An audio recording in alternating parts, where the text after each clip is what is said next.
Welcome to Real Life Conversation. And today, again, we have Priscilla Wangare. She was here coaching us through mental wellness last week.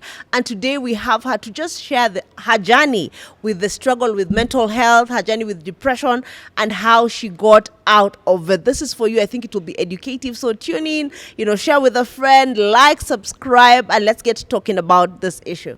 Karibu sana, Priscilla. Thank you so much, Janet. Today, I want you to tell us in a short version, how you got yourself to this place where you became a champion of mental health. How was your personal journey with it? What triggered it, and how did you get out of it? Wow. Yes. Thank you so much. I'm glad for you having me again, and I'm happy to come and share my story. Mm-hmm. I'm sure it will help someone. It will touch someone. Yes. As you said, I didn't get into mental health advocacy by default. Mm-hmm. It was actually through an experience. Okay. And my experience started in 2016. 2016, I lost my mom in 2022 to diabetes and pressure. That brought complications to stage 4 kidney failure, leg amputation, and 7 years of sickness. It made me realize as a caregiver, because we were the caregivers, me and my siblings, we were the main caregivers. I didn't know as a caregiver, if you're not careful, you can be sick than the patient. My mom having brought us as a single mother, so she, at her point of weakness, the sickness, she depended on us as her children as a support and pillar, both financially, emotionally, name it. Physical care. Name it, yes. And diabetes and pressure, the way it operates, it's into your organ, pole.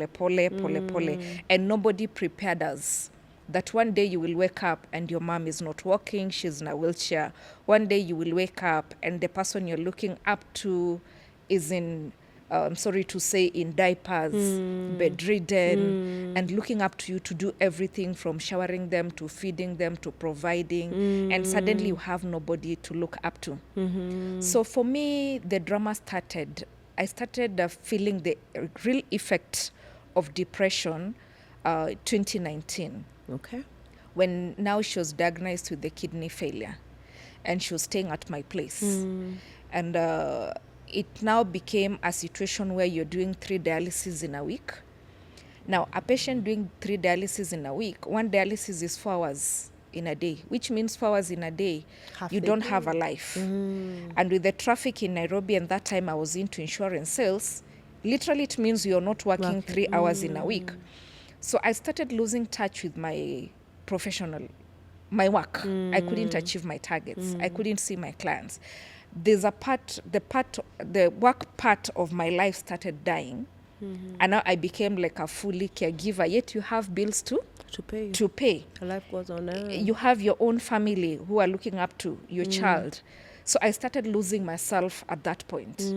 Okay? Priscilla started dying, the caregiver came out now into play.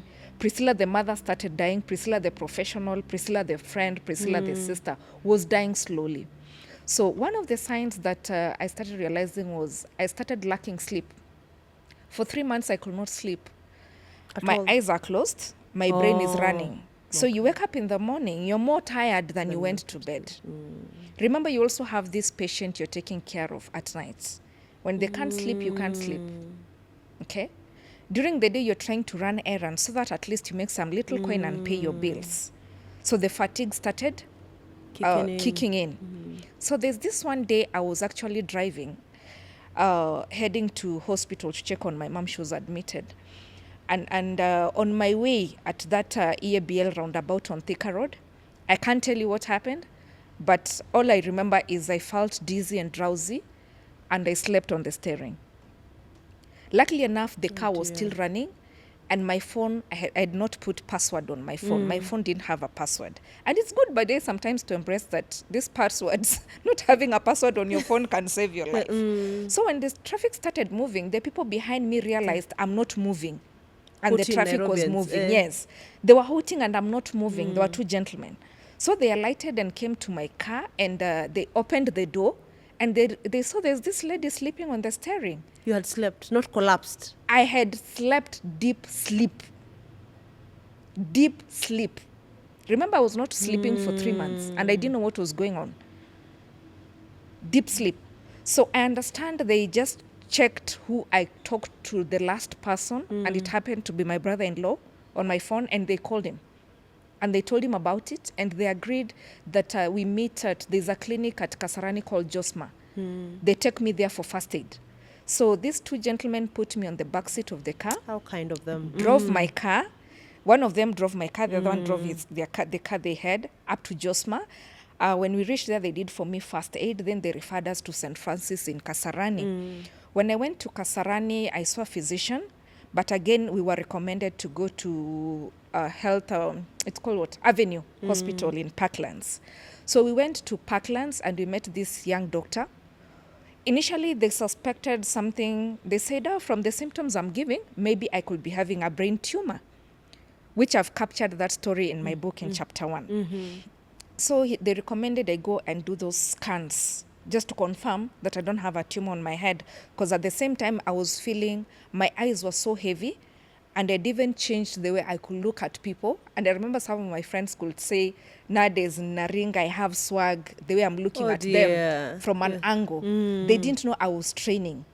And they were squeezing my eyes because I used to feel some weight, some pressure. And I could even feel the pressure in my ears. It's like, you know, the way like you take a ride on a pickup or a boda, the way you feel that wind. I could feel that like pressure in my ears. Oh dear. So I was referred to Stratus. Stratus, they do those scans at Parklands. I went there. They did the CT scans, the MRIs, everything. Name any test that could be done. They did all those scans and tests. I took them back to the doctor. And I remember this young man who changed my life at Avenue Health. He looked at those results and he told me, Priscilla, you're not sick. And I don't want to talk to you like a sick person in this consultation room. I want to take you to another space. We are going to chat. Can you tell me what's going on because you're not sick? And I looked at him. I was like, I'm sick. I'm very sick. Why are you telling me I'm not sick? And he put those tests that cost us a lot of money aside, and he told me, you're stressed and you're getting into depression. Are you free to talk to me and tell me what is going on with your life? And he asked me, do you have children? And I told him, yes, I have a girl. She's called Faith. And he asked me, is Faith expecting you home today? And I told him, yes. And he asked me, which was an eye-opener, the way you're continuing right now with what happened today in the morning, do you think at this rate you will go home alive? Supposing the people who picked you had evil intentions with you. And he started making me look at that situation differently. And I felt the need, I need to talk. So that's when now I melted and started pouring out what was stressing me. I started telling him, because you had to be strong until that time you have just been a strong person. So I broke down and started telling him my mom's sickness journey, the way she's sick continuously, things are getting worse. Everything we are doing, she's getting worse. From one diagnosis to the other. When we think the pressure is coming down, the legs she's getting amputation. When you think the amputation is healing, the kidneys are failing. When you think the kidneys are getting up, she's losing sight. When we think also the lost sight, her sight. Yes, at some point she could lose her sight to 5%, where she could tell she just seeing you as a shadow. So you need to speak so that she can recognize you. Wow. When we think we are handling the sight, she's losing memory. She can't remember us. You know how painful it is that you're introducing yourself to your mom? Nobody prepared me for such a moment in my life. Nobody did. And you know, sickness is like an accident, Pastor Janet. When you get an accident, you'll get a lot of love from people, even from strangers. People will come and love you and spoil you for some time. But as time goes, when you're not responding, people start going away. Unfortunately, including brothers and sisters in the church. They will start going away, the extended family, the workmates, and you'll just remain with this close nuclear family. Unfortunately, even some people lose even their spouses, even their own children at that moment. So we reached there where you could only turn, and it's me and my sisters. It's me and my brother. Nobody else. And not long ago, we used to have this crowd that will give us assurance. We could call them and they'll send us money for medicine. Suddenly, it's us with loans and Fuliza and selling what you can just to keep this medication going. And the depression set in. When I shared with that young doctor my experience with my mom with the sickness, and he opened up and shared with me, apparently he had also lost his mother to cancer, and he was the only child, and the mother was a single mom. So we related. And he shared with me the experience to a point where she died. And he made me understand that I need to start appreciating the fact that I'm limited as a human being. I'm limited. No matter how much I love my mom, I'm limited on some things. There's some pains I can't take away from her. There's some things I cannot afford even if I really want. I need to start appreciating that there's some hospitals I cannot take her even if I really want to. Because it's expensive and you don't have Yeah. the money. And I have to choose. I have to choose where will I be at specific time. So we listed the things that are frustrating me, her sickness, my work. We listed. And he told me in this list, you have to choose what has to go now. Wow. And that time I was in insurance sales. And you know, insurance sales is a pressure job. And I was a manager. I was actually heading a branch. And he told me, can you choose what you need to let go now? Because something here must go in this list. And I told him, my job. It has to go. Because it is frustrating, the expectations, their targets, and my earning is pegged on a KPI, which I'm not meeting for the last 3 months. So it's not meeting the purpose because I'm not earning my commissions. So it has to go. And he told me that's where it has to begin. You quit your job. You have to quit. Because you're losing yourself. You have lost yourself. And we had a very deep conversation. And surprisingly, out of all that incidents, the best thing he could give me was sleeping pills. Because he told me you're not sick. You just have insomnia and you have so much in your head and you have piled up a lot of frustrations and you're not accepting the way this sickness is taking your mom. It is hard for you, but again, you need to accept you're limited. And that's where my journey began. He gave me sleeping pills that I took for 9 days. And that sleeping pill, I can't remember the name, but it was tinier than Piriton. And he told me, before you take it, make sure you have done everything you need to do because it will knock you out. Pray, do everything. When you take it, you're done out. till morning. And that's what used to happen to me for 9 days. Something you're not done for 3 months. I could sleep and sleep and sleep. And after the 9 days, I started feeling better. Remember before the incident on the traffic, because of my eyes, I went to Optica because I couldn't see clearly, the pressure in my eyes. And they gave me specs. I was given spectacles, which I've never used after I slept enough. They're just in my house. So even some of these specs we wear, it could be it's because we're having too much stress and tension in our minds.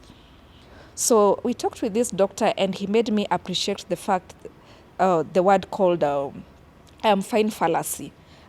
Because you could ask me, Priscilla, how are you doing? And I tell you I'm fine. But it was a fallacy. I was pretending I was never fine. And I thought I could handle everything. And at some point I felt like the more I ran with my mom from one hospital to the other, the more I'm reducing the pain for her, the more I'm borrowing money and buying her original medicine, the more I'm making her feel better. Little did I know that I have limitations. And also I have a different life from her. And it was getting into me and getting into me. And I never wanted to let this job go. But again, this job was also killing me. And I had to accept. List down what I need, what is frustrating me, and start knocking out the list. I knocked out so many friends. I locked out so many chamas. I locked out meetings. I locked out even my work. And I had to choose. I had to make a choice. 9 days of sleeping, you felt better. But I what felt brought you better. to what brought you to now where you think you were much better? What Was brought that just the sleeping and the No. knocking off of the list? yes, what brought me to a point where I started feeling better is accepting that I have limitations. Okay. And as much as this is my mom and I love her so much, and this sickness is taking us from one issue to the other, at my level as Priscilla, as an individual, as a daughter, I have limitations. Okay? I have limitations. And I started accepting if it's the will of God that she will get fine one day, she will get fine. I don't need to fast track it And killing myself. by killing myself. I don't need to fast track it. process. Yeah. There's some pains I can't take from her. She has to go through that process.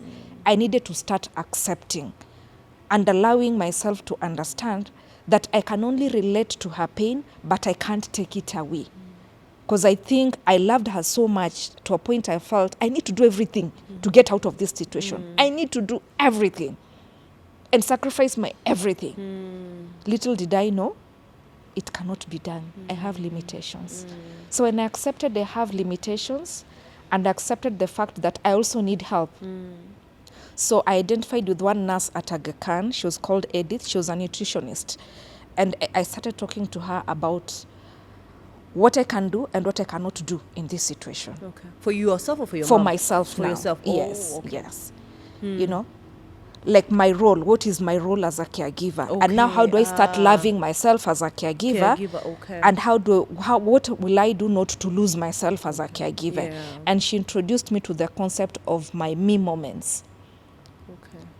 I need to spare time for me and do what Priscilla needs to do. and love myself. Okay.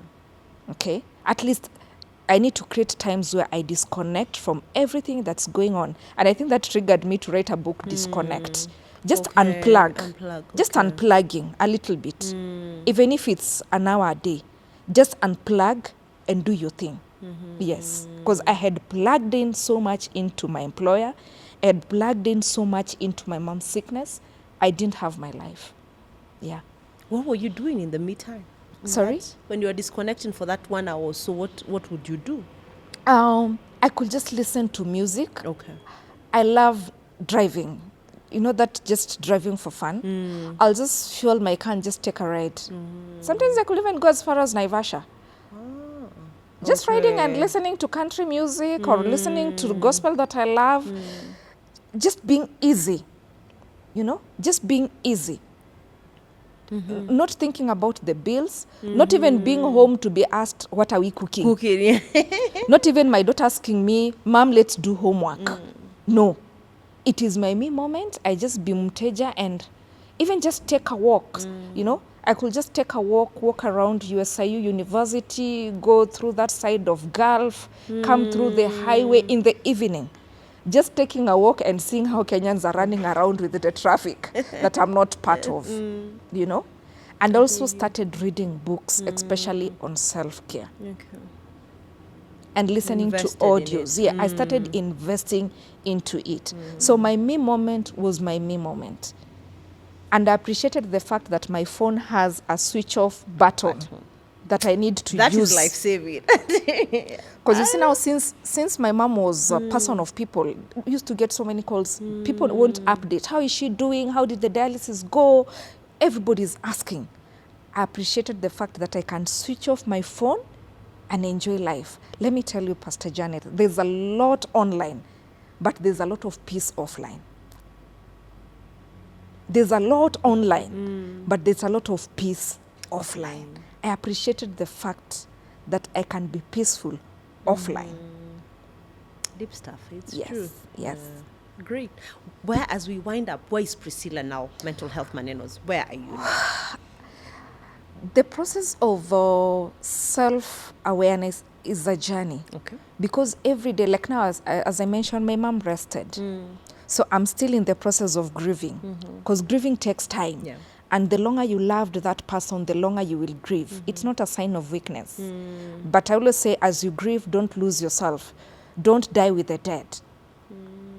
Remember, they are in the other world of the dead. You're in this other world. Don't So die I'm with the still dead. going, don't die with the dead. I'll say that I'm still in self-recovery. Okay? But now I know that I can seek help and be appreciated and still be the strong me. Also, after that, I did my personality test online. Okay. I understood who am I, my limitations, based on how great God created me as Priscilla. And also the Word of God. I went into it was not 1 year, it was 1 month journey of reading the New Testament. You know, I just made sure I read from Matthew to Revelation. I was reading 9 chapters per day. I went into that journey, you know, getting to understand God's purpose in my life also. And understanding, you know, God created us and he created a manual.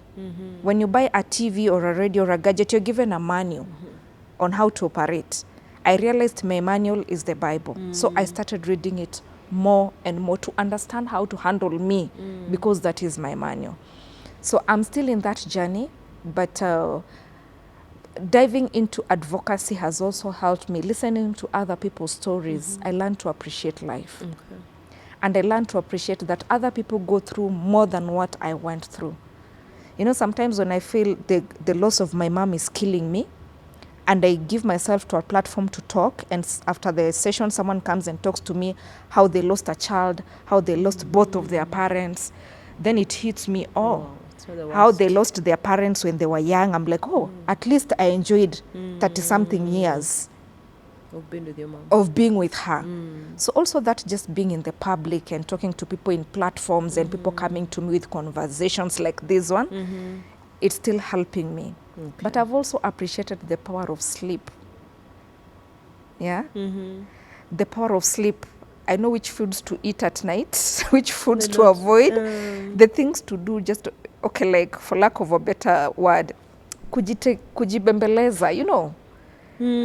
I've learned kujibembeleza so that I sleep. Nice. Yes, nice, you know, including avoiding screen time so that I start falling asleep. I've appreciated the power of sleep, things that we take for granted. Yeah. Thank you for sharing your journey. I have learned a lot, and I believe the people who are watching this and will watch this will also learn a lot. So And sorry for cutting you short. And just to bring into perspective the ladies part, you know, when you're also stressed and depressed, it also brings a lot of hormonal imbalance. True. Which can also bring a lot of secondary infertility. So you could be, some of us, we are struggling to conceive or we are losing pregnancies, and stress levels has never been an option according to you. It could be part, it might be, because it also, it affects how your body functions, because I was there. Even my I had a lot of hormonal issues. I was put into, I was given a lot of hormone drugs before I could even know, and supplements, what is really ailing me. Even herbs, only for me to be told, Priscilla, you're falling into depression. It's all in your mind. It's how you're handling things, and then you're trying to be superhero Mrs. Fix-It. I remember my sisters could call me Mrs. Fix-It. Yeah, I was trying to fix everything and everybody, apart from myself. And it looked like a badge of honor. But sure, I felt like a hero then. Now I know, no. Let everybody take their role. Trust people to do things. Sometimes to catch fire, for things to catch fire. I was even going to forget. I know the book was born out of that. What else has your life, you know, was born out of that experience, where you can share with people and how people can get in touch with you? You know, yes. Okay. Out of that experience, Priscilla, the mental health advocate, came out of it. I also had to do some courses on counseling psychology so that I can help other people and help myself. So part-time, I practice counseling psychology. I partner with schools. I partner with churches. I also partner with professional bodies like Kenya Secondary School Head Association have really been my big time partner. Madison have also always been my sponsors. Thank you so much, Madison Group. They always help me identify groups that need my services. We partner together, like the nurses, sometimes we do the police, and we have done a lot together. Out of it, I also, a book was born, Disconnect, which it's even youth friendly. I've also seen schools using it for guiding and counseling sessions. And you can find me, you can read more about me on my personal website. That is www.priscillawangare.com. You can also find me on Facebook, Priscilla Wangare. All platforms, I'm just Priscilla Wangare, including LinkedIn. Yes. Asante sana. And you can also drop me an email at wangare.consulting@gmail.com. Yes. Thank you for coming to share your story with us. Asante. And thank you. If you have not watched the previous episode, we talked about issues, mental health. So you can watch that. And also, even coming next week, we're going to be talking about work-life balance. Be sure to catch us on that. This has been Real Life Conversation. I've been your host, Janet Kariuki Wahinya, and in studio, I've had Priscilla Wangare as my guest. God bless you. Until next time. Thank you.